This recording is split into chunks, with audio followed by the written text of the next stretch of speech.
On behalf of UCSF Alumni Relations and the School of Dentistry, welcome to this evening's webinar. Before we begin, please take note of a few housekeeping items. This webinar is being recorded and all microphones besides the panelists have been muted. Please utilize the Q&A box to ask questions. We will attempt to answer as many questions as possible during the last 10 to 15 minutes of the webinar. Now, here's your host, Dean Michael Reddy. All right, today's dentistry panel on IA and digital dentistry. So dentistry is rapidly moving toward a total digital workflow. And given the importance of imaging and dental diagnosis, treatment planning, and patients' outcomes, there's a unique opportunity to see smart learning systems and artificial intelligence advance in dentistry. Today, I'm joined by two UCSF alumni who are pioneering artificial intelligence and integrated technology to help clinicians provide better and more predictable care. Like all UCSF alums, they are scholars of the highest caliber. But what it might be a little slightly less common, but increasing all the time, they are entrepreneurs.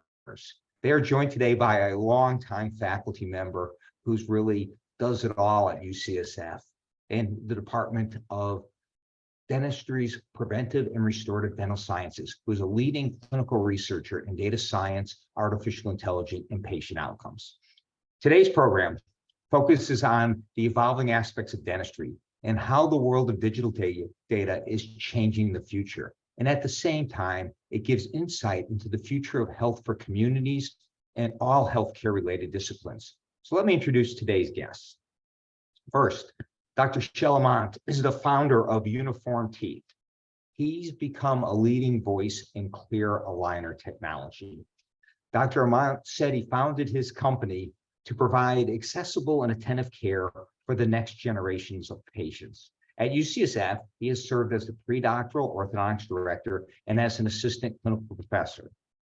As a UCSF learner, Kjeld earned his DDS degree and Master of Science in Orthodontics and Dental Facial Orthopedics. In 2019, he was honored with the Pathfinders UCSF Alumni Award, which honors graduates who relentlessly pursue new ideas that push boundaries of science and healthcare. Thank you for being here today, Kjeld. Our second panelist is Dr. Ali Sadat. Dr. Sadat is the founder and CEO of Retrace.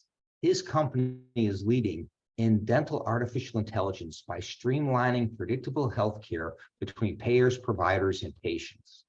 Ali began his career in private practice.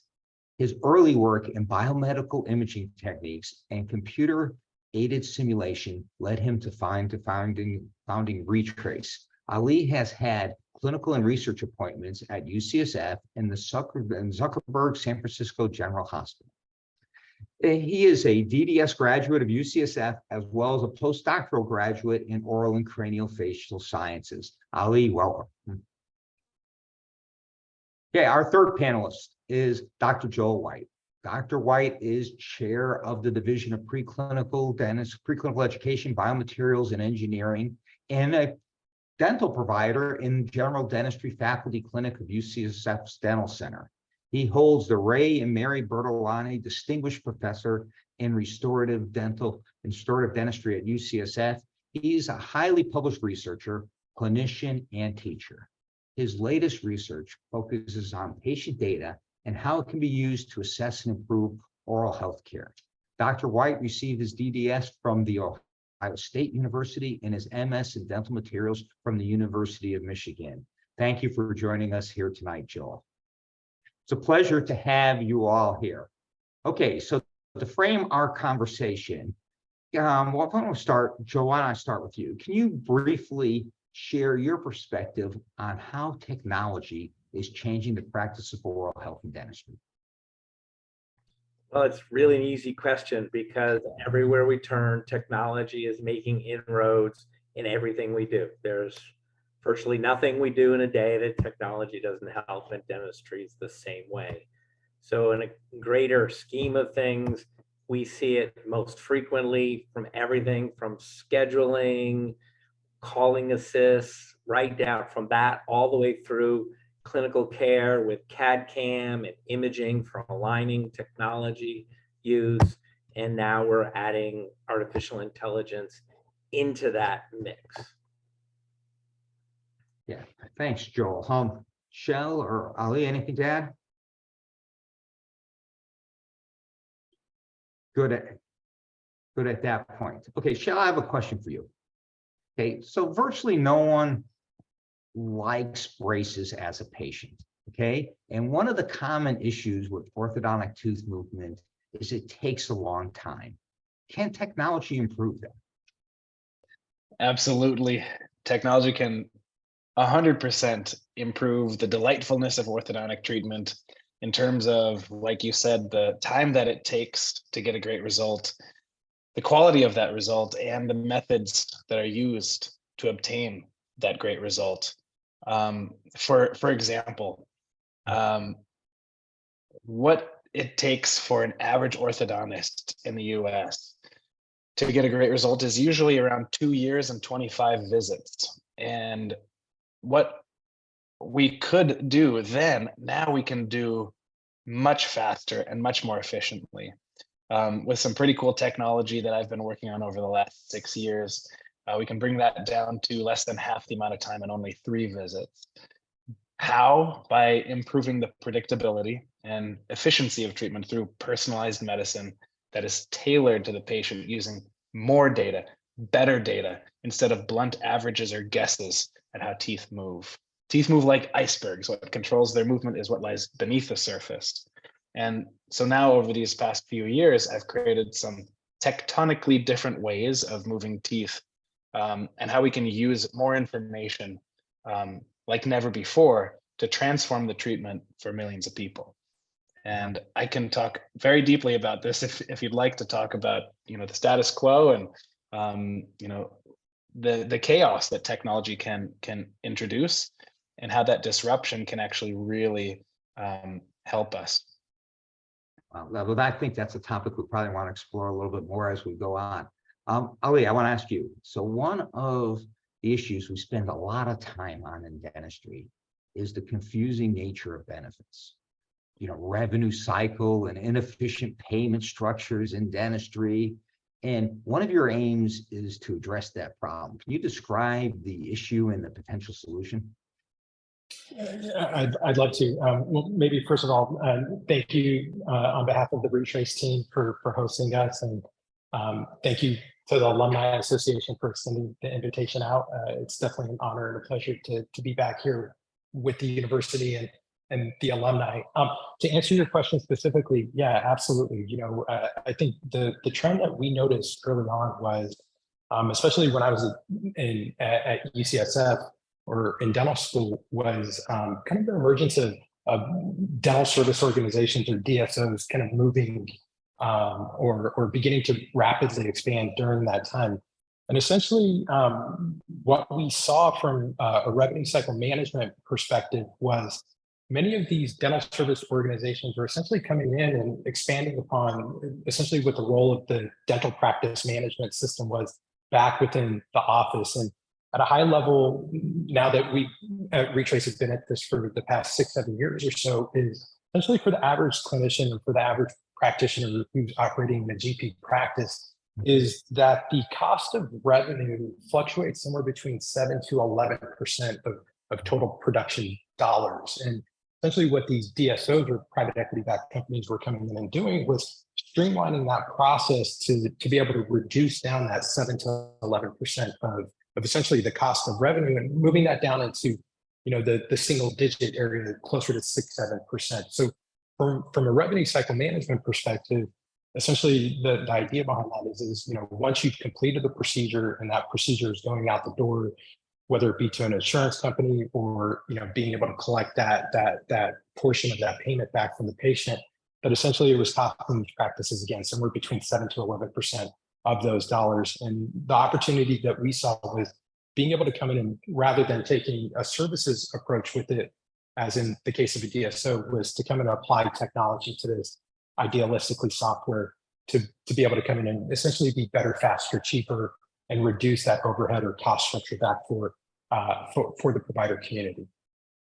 Wow, that's pretty exciting. So I'm starting to get a theme here of better, faster, higher quality, and moving things along. Joel, at UCSF Dentistry, you've been a big part of helping us work at integrating our electronic health record with that of UCSF Health, to better coordinate care for patients.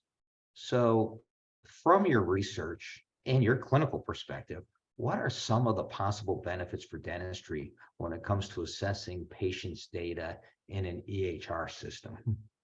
Well, the integrated medical dental electronic health record provides an awful lot of information we don't have a lens on now. Everything we get is patient reported versus actually what the A1C is, what the sugar level is, what the real medical issues are.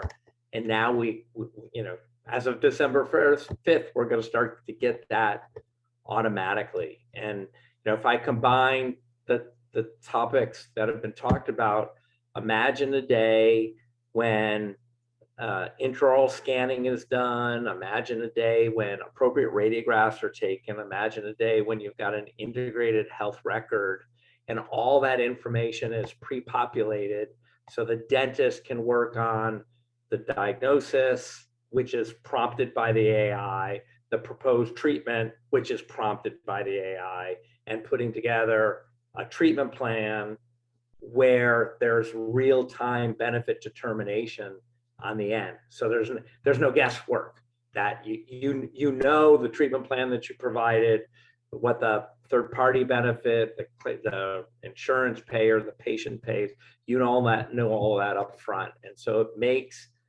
by its very virtue of having the information, it makes your treatments more predictable and therefore your outcomes more predictable.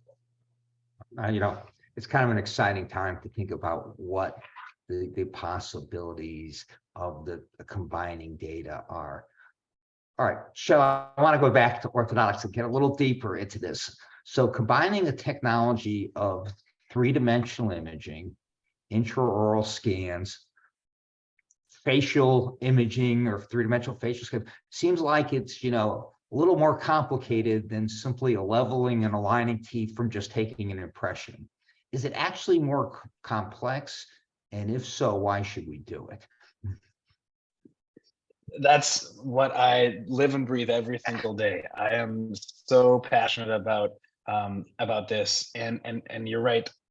3D imaging, 3D X-rays, 3D intraoral scans, facial 3D imaging is a lot more complex than simply taking an impression with a goopy putty mold like we're used to, and either making appliances to straighten your teeth that way, or using your best guess at how to place brackets on a tooth, or using an impression to send off to a laboratory to create a computer guess at how teeth move.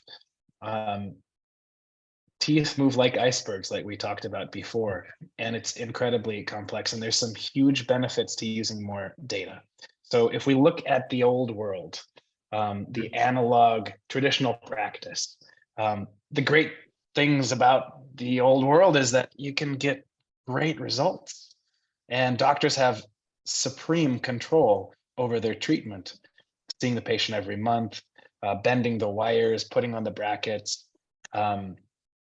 It's a known quantity, and that is delegatable to staff.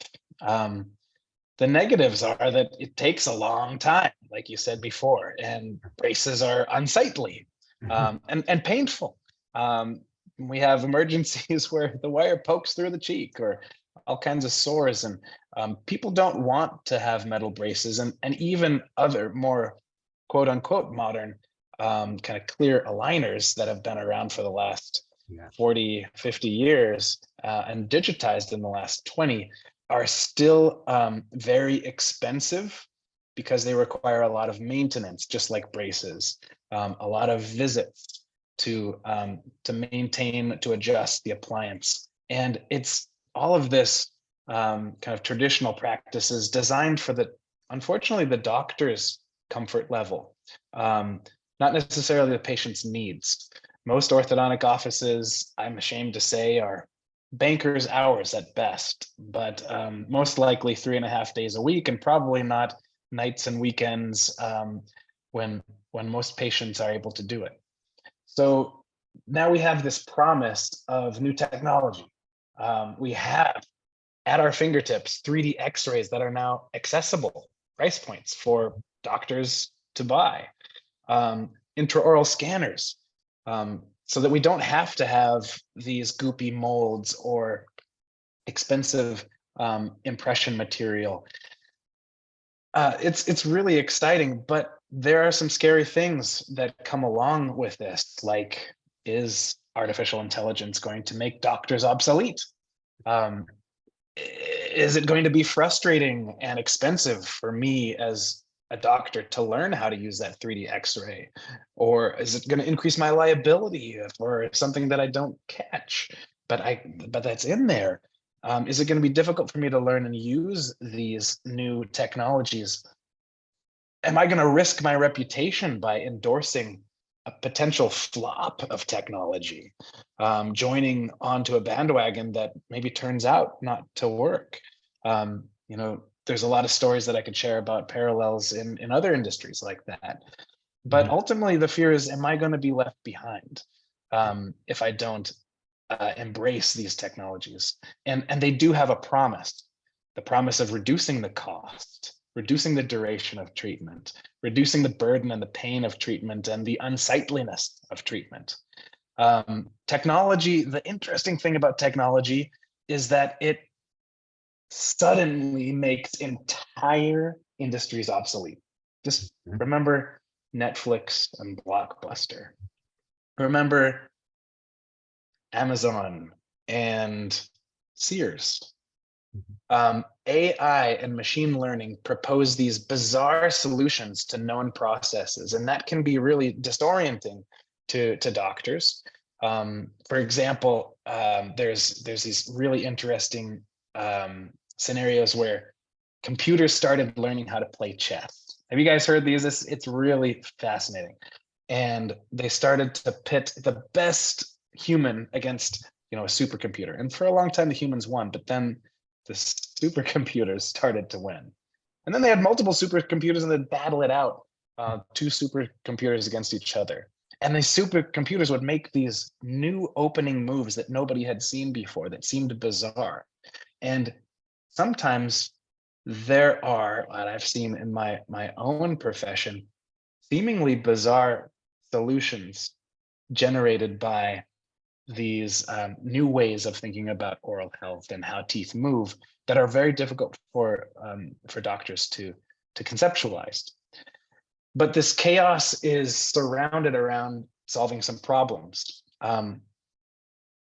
Customers, patients are changing. They're digitally native.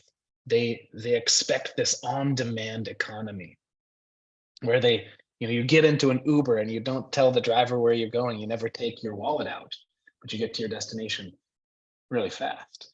You stay in somebody else's house in an Airbnb, without ever having, checked in with them. It's really wild. And we're used to scheduling and rescheduling our appointments online, doing all of this from the comfort of our home. And healthcare has been very, very slow to keep pace with that innovation. In fact, healthcare is really struggling. There's been a lot of chaos that this has, this changing patient and customer demand has inflicted upon my industry of orthodontics. For example, the last 50 years, the price of orthodontics has gone down 75%. And because patients believe it's too expensive. And the only way that orthodontists have stayed in business is by seeing more and more and more patients. And I'm ashamed to say that after I graduated from UCSF, I joined a practice where I was seeing more than 100 patients a day, spending no more than 2 minutes with each patient.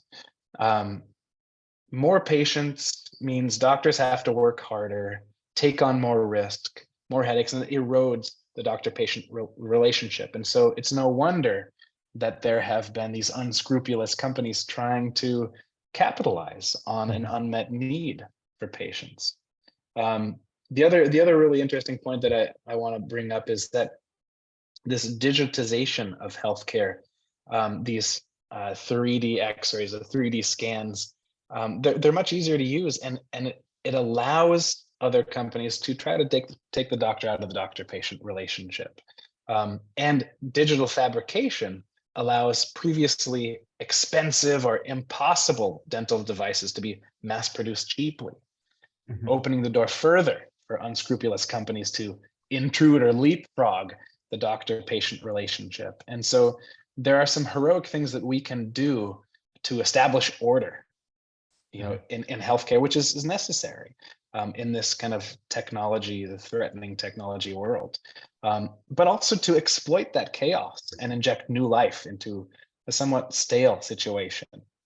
I'm really passionate about this. So what I've done here is combined unique data sets, the 3D X-ray, the 3D intraoral scan, the facial topography for each patient into a better model of how their teeth move so that I can improve the predictability of tooth movement. And by removing the guesswork, it unlocks a greater ability for 3D printing clear aesthetic options so that patients can see something not so metal and not so aesthetically burdensome. And even the most complex cases. Because it's more predictable, it allows fewer in-person maintenance visits and translates to more profit and lower costs to the patient. And interestingly, that poses some other questions like, well, if I don't need as many visits, what happens between visits? Because instead of every month seeing your doctor, now sometimes it could be 6 months, and a lot of problems can happen there. So it requires strengthening of the doctor-patient relationship through multimedia and telehealth, which is the apps that I've built to increase the communication between the office, the doctor, and the patient on a weekly basis to be able to identify problems before they actually become irreversible problems and react to those. So what doctors do is difficult. And like Dr. White suggested earlier, with the EMR, suggesting evidence-based options for different diagnoses. That's what we've done. We've actually created an EMR from the ground up that is like an Iron Man suit for orthodontists. It uses machine learning to suggest in real time, based on the diagnosis, the most efficient and effective treatment for that specific patient's care so that we can help orthodontists improve clinical decision-making. And that is a radically different treatment model. It requires a radically different physical office space, design, and location, because we're treating a radically different patient population. Instead of the average 12-year-old, we're seeing mostly young adults.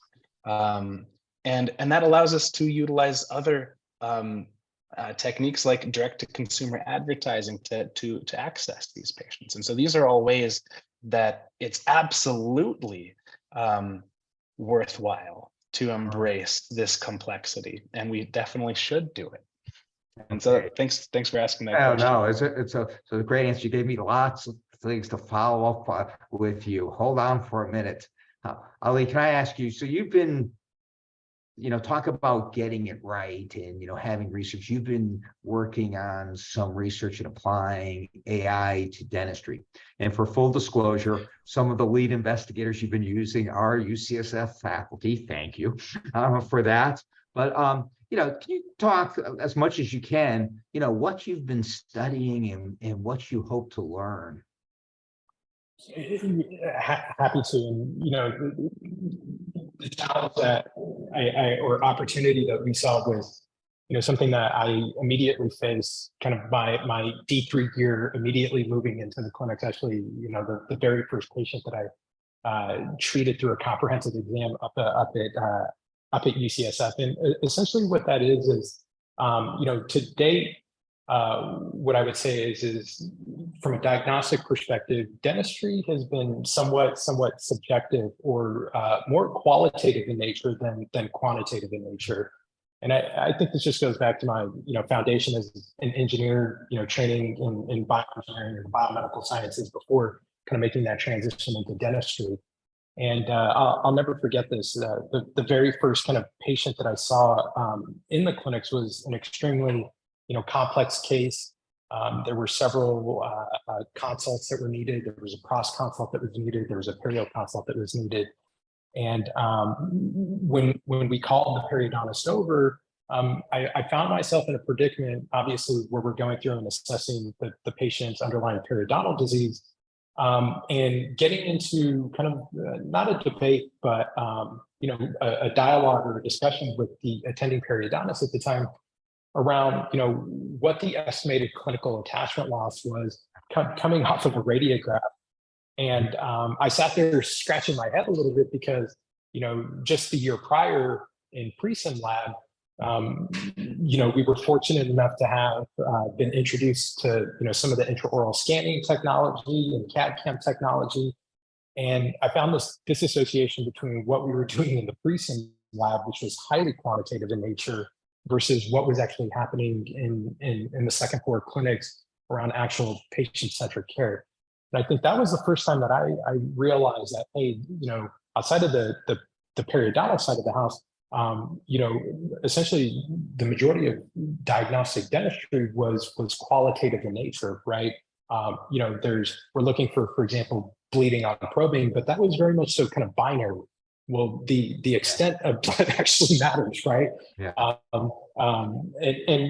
This was again something that wasn't specific to perio, but kind of noticed this across the board, whether it was restorative dentistry, oral surgery, pros, so on and so forth. So, long story short, the approach that I think we tried to take here at Retrace was how do we, from a diagnostic perspective, how do we move away from some of these qualitative descriptors and move towards actually being able to quantify these to drive towards kind of an objective diagnosis, so that when it ultimately comes to treating this patient, we can have a better sound approach in regards to weighing risk, benefits, and alternatives. But at the end of the day, what the patient has from a diagnosis perspective is actually quantitative or driven by data rather than subjective and being quasi qualitative in nature.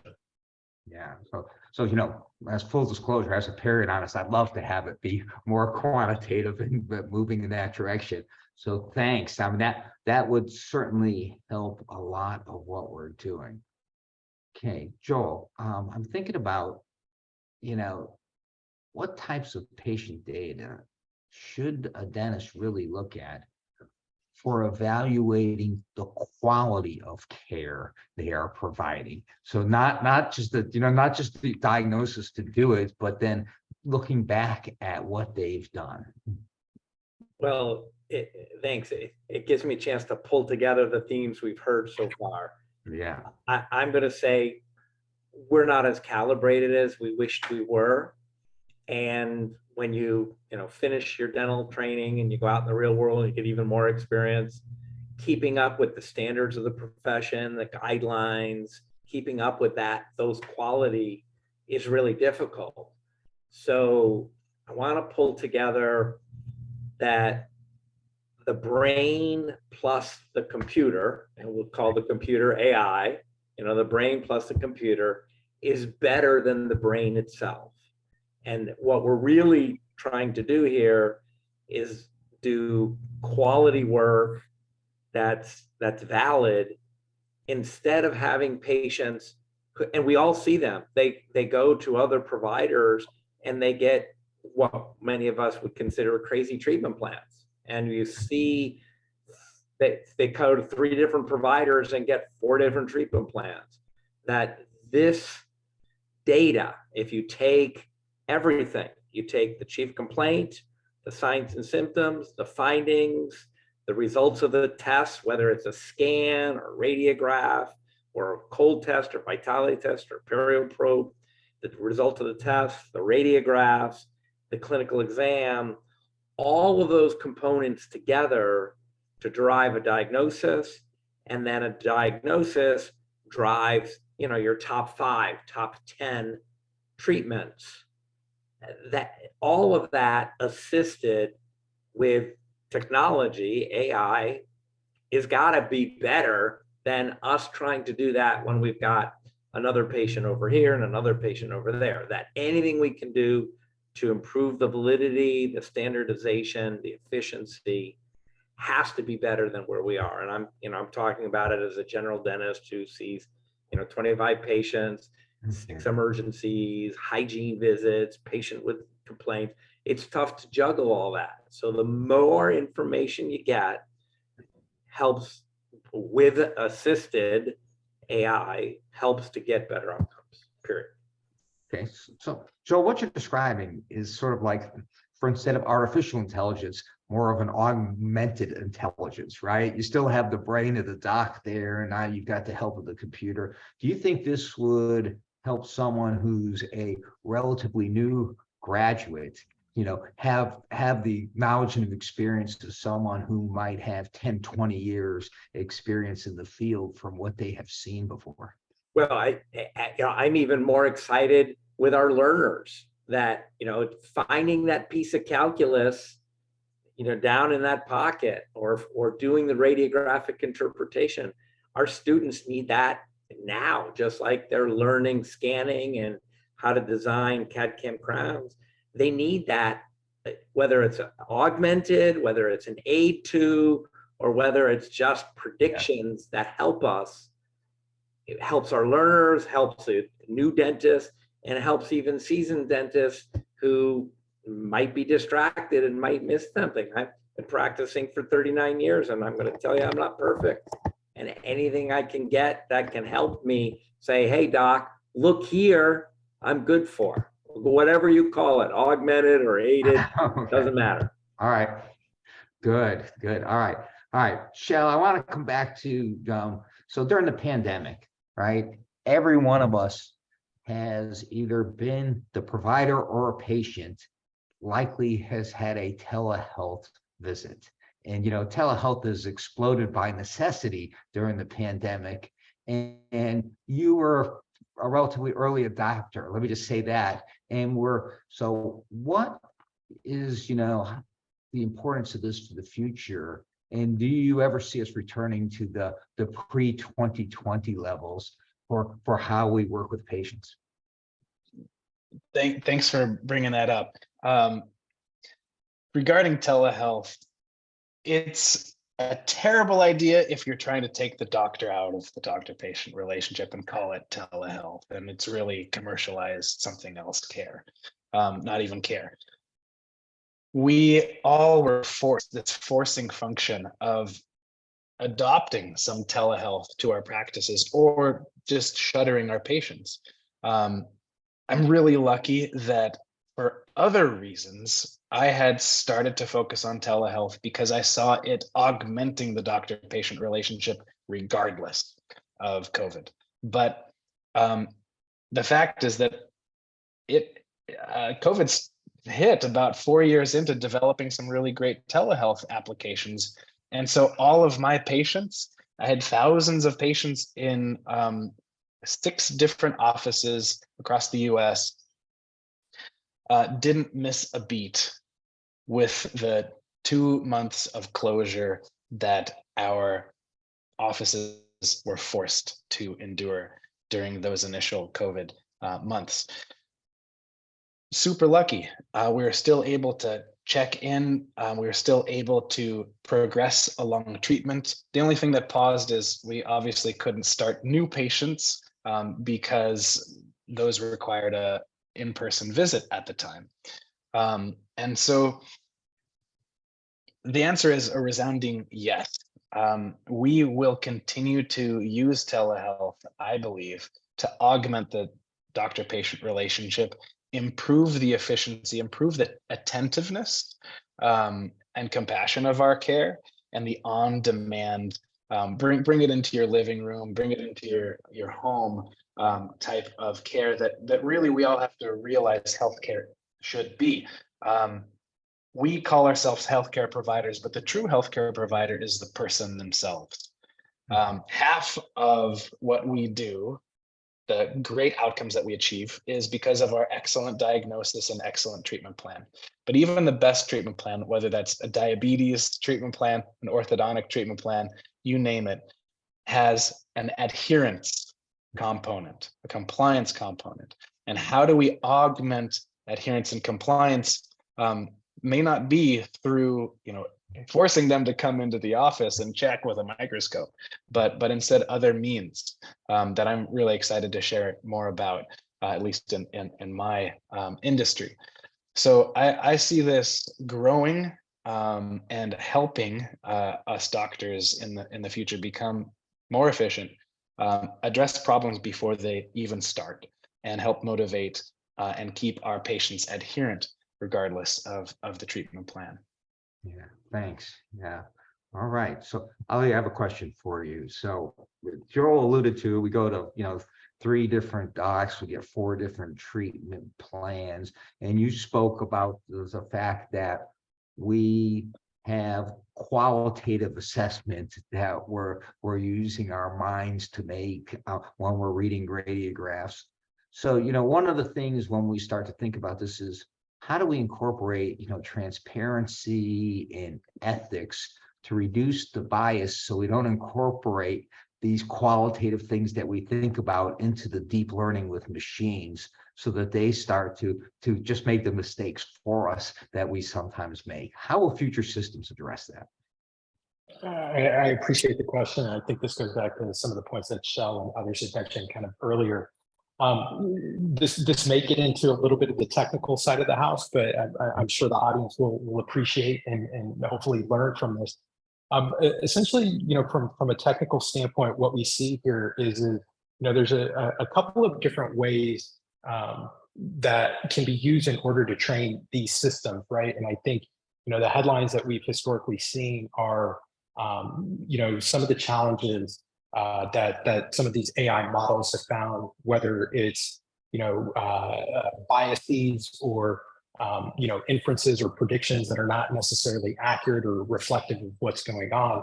And I think that this fundamentally comes back to first order principles and ultimately the way that those machines were trained, or some of how some of those algorithms were essentially trained in. And what we call that in kind of the deep learning or AI world is, what is the learning mechanism that's ultimately being used here?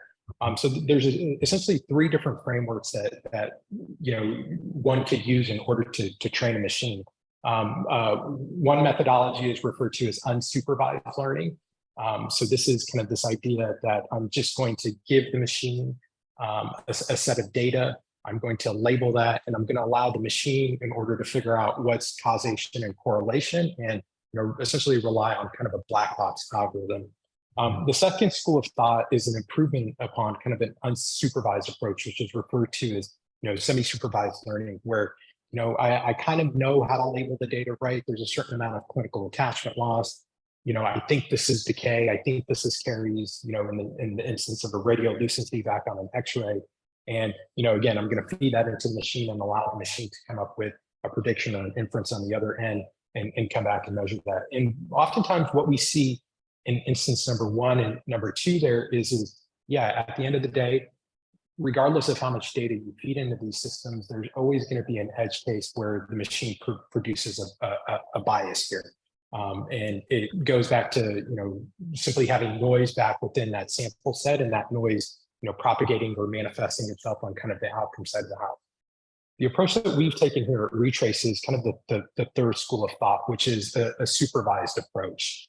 And the way that we do this is we are not relying on this concept of a differential diagnosis back on a 2D X-ray. I think this may be caries. I think this may be affected or infected dentin.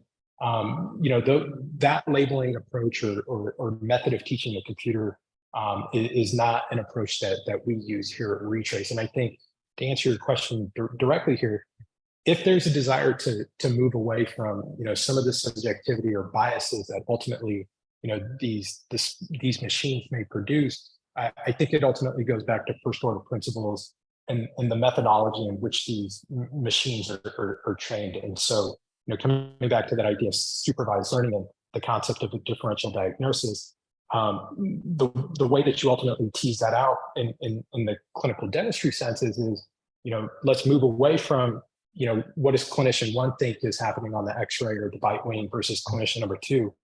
Let's actually go physically look inside of the patient's mouth and use clinical data in order to supplement that and make sure that the machine, is amply aware of, what's going on there, rather than kind of, again, relying on a semi-supervised approach or an unsupervised approach, which may propagate biases and errors on kind of the inferencing or prediction side of the house. Yeah. Wow. Thank you. That's helpful to there's a lot of thought process that's behind that. All right. I want to move to a couple of questions that we've got from the audience, if that's okay. And so the first one, is there any new technology that you've turned away from and why? Anyone want to take a stab at that? Go ahead. Thanks, Joe. Well, so, if you've been doing research for 35 years or more, you're going to find a lot of things that don't work, that there's probably 8 things that don't work for every 2. I'd call that a good number that do. So from a clinician's perspective, my recommendation is always evaluate the technology. One, make sure it's believable, see what it's actually, get the indications for use and see what it's actually cleared for market that you can use it for, because then it's at least proven to be safe and effective. And make sure you look at it from the perspective of, how's this going to help the practice? How's this going to help the patient? And is it going to be an improvement? And you touched on it, Dean Reddy, with better, quicker, faster. Does it fit those pieces? So I wouldn't worry about the technology we turn away from, because we could spend hours talking about that. The reality is, it's our job to find technology that works, help to improve it, validate it, so it's predictable and can be used in the clinician's hands. And the clinicians evaluate us for generalizability, like, does it work in their office? I can think of previous technologies. It was like, do you need to get AI? The answer is yes. The question is, which one? And then evaluate that. If you're ortho and you like the line and you like what that does, great. If you're more general and you need perio and caries, then evaluate those. And then from those, find out the best quality products. Is it believable? Will it work in your practice? Will it be an improvement? And do you get the service along with the sale? That's just general thoughts. Great. Thank you. Okay, we have another question from the audience. Okay. AI and machine learning is a black box to most of us. And I think most people feel that way, right? So there are various options related to what's labeled as AI, deep learning, machine learning. How does a clinician select and work with software engineers? I'm happy to take it. Yeah, please. Thank you. Dean Reddy, I think our approach here at Retrace has been, and my bias here is obviously my alma mater where I was trained, maybe some of my mentors here, but the bias here is what does the data show? What does the evidence say? And what was the process in which that data was kind of stress tested? And so our approach at Retrace has been, we may believe we have the best science and technology out there, but ultimately it needs to be stress tested. And so making sure that, whatever AI systems, you're looking at, that it's undergone, hopefully idealistically, a peer review process, that there's been independent validation around it.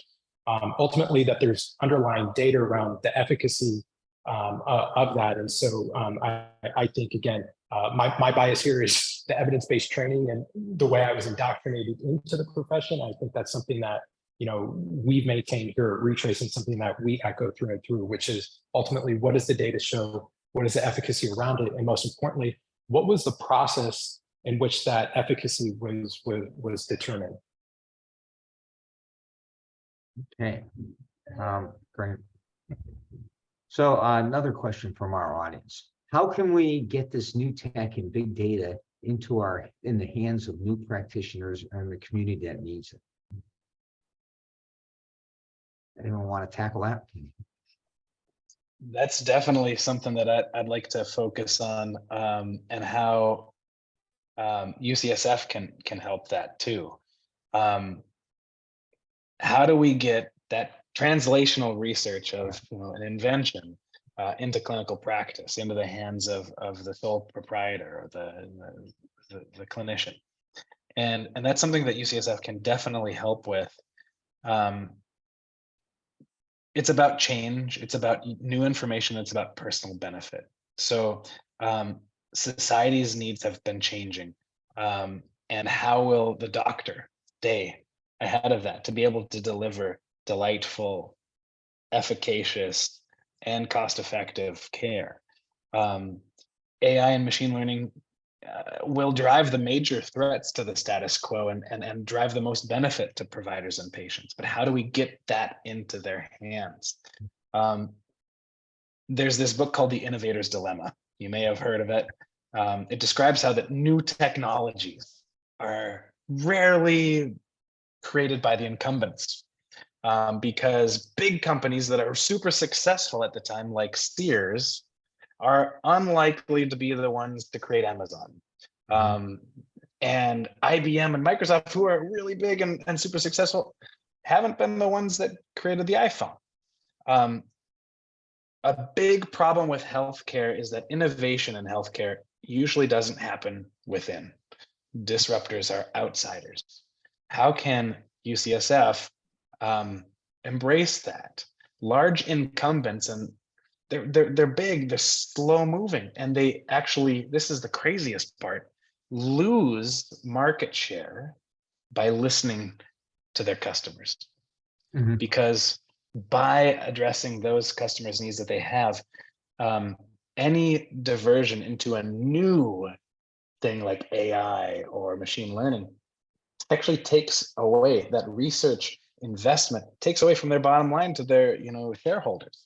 And so really what we can do to get AI machine learning into the hands of clinicians is shorten the translational research time by focusing on two key areas that I think we've talked about slightly before, which is evidence and andragogy.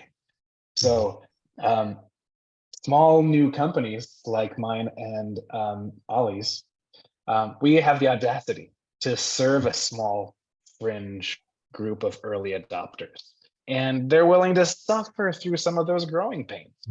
But gradually, like snowflakes accumulating, it's those small naive companies that develop into an avalanche that very swiftly outcompete the well-resourced, golden handcuffed incumbent.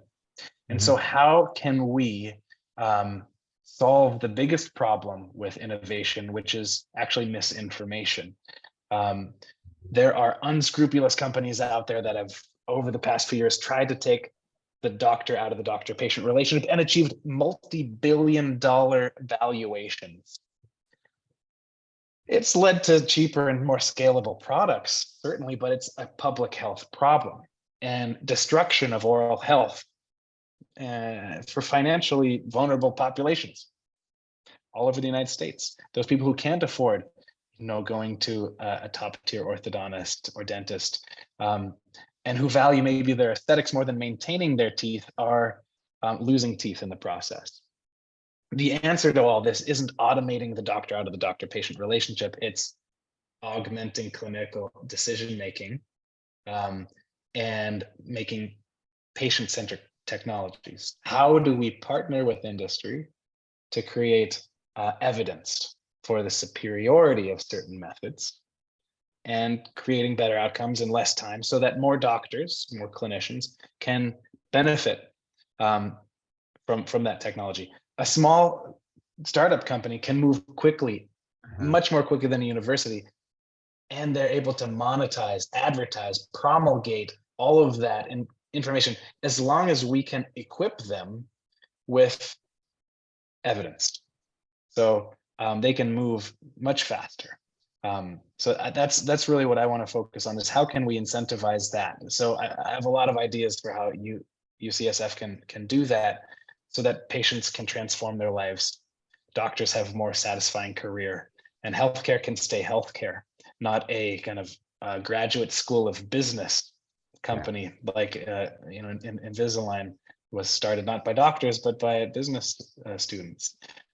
So there's a few ways that we can do that. We can encourage within our curriculum industry relationships. We can shorten that translational research lag by producing peer-reviewed evidence, so that these companies can have better evidence to win against unscrupulous companies. Perhaps even UCSF can take the venture capital approach, either spinning off prizes for those groups in curriculum who have the audacity, the skills, the ethics, the team, the naivete to tackle fringe markets, and offer perhaps some small loan forgiveness or maybe a significant grant in exchange for some ownership in that company that over time can really, really pay off. So good companies can run faster armed with university-backed evidence to outcompete those bad actors and unscrupulous companies. I think that's one of the biggest ways that we can get great technology into the hands of the clinician faster. Yeah, thank you. And I think that, UCSF is one place that is very open to working with small startups and making things happen. I think I have time for probably one, maybe two more questions. So Joel, there's one here that's, that some of our alumni just would like to figure out, like, could they visit UCSF, the Makers Lab, how could we set up so they can come and learn about new tech in a protected intellectual environment of the university on campus? You think we could do something like that? Yeah, well, sorry, I don't know about the Makers Lab. Yeah. So somebody else will have to talk about that, but what we're doing isn't secret. We're a public institution, and what we evaluate, what we're working on, it's available through our papers. It's available, to come and see and poke around with, see what we're teaching. That alone would be worth the trip. All of that is available. If you have questions, ask. People ask us questions all the time, and I'm for sure going to answer an alumni question, or people who come to something like this and say, yeah, I've got some questions. So reach out to us, and we'll do our best to help. Right. Shelley, you want to add something? Yeah, I could definitely add a little bit to that. As somebody who has given some lectures in the Makers Lab on 3D printing, super accessible for folks, current students, and I believe former students to come and learn. Also, if you're in the dental clinics building, I have donated 2 3D printers to the orthodontics department, and we have an emerging technologies course. You can contact me. I'd be thrilled to share more about emerging technologies and 3D printing, and connect you with the Makers Lab. They have great content weekly that I'm sure that'd be more than excited to include you in on those courses. All right. Well, it's exciting to have the opportunity to talk to all of you, and I think we've used up our hour already. Thank you, Drs. Aamodt, Dr. Sadat, Dr. White, for joining us this evening. And to our alumni, thank you for watching, and thank you for your ongoing support of the UCSF community. Stay healthy and good night.